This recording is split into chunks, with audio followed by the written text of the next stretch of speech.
हाय, मी पूजा आणि मी नागपूर जिल्ह्यात राहते. तर आज येणार होते पाहुणे, त्यासाठी मी आधी लसूण घेऊन घेतलं आणि झणझणीत असं चिकन बनवून घेतलं. चिकनची काही मी रेसिपी शूट नाही केली म्हणून ते काही शेअर नाही केली. त्यानंतर स्वयंपाक वगैरे झाला माझा आणि आज 12 वाजता जॉबवरून आले. तर म्हटलं की तेलाची कॅन ठेवली आहे, तर तुम्ही मला गार्डनिंगसाठी ते तेलाची कॅन कट वगैरे करून द्या. तर अशा लंब्या आकारात मी त्यांना कट करून मागितलं. मी यामध्ये मेथी, सांबार आणि हिरव्या पालेभाज्याचं थोडं कांदा वगैरे, लसण वगैरे त्यात ऍड करणार आहे. ते नक्की मी तुमच्याशी शेअर करेल. तर कुंडी एक खाली होती आणि टेरेसवर थोडंसं खतसाठी मी जमा केलेला होता कचरा, तर ते कुंडीत टाकून घेतलं आणि माती सुद्धा त्यात टाकून घेतली आणि टेरेस थोडंसं स्वच्छ अँड नीट अँड क्लीन करून घेतलं.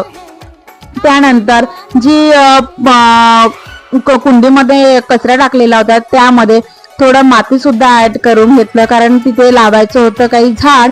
तर नेक्स्ट व्हिडिओमध्ये नक्की मी ते दाखवेल.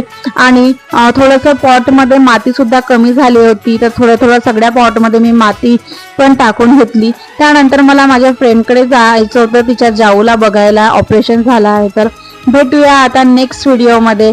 व्हिडिओ आवडला असेल तर सबस्क्राईब, लाईक आणि फॉलो नक्की करा. बाय.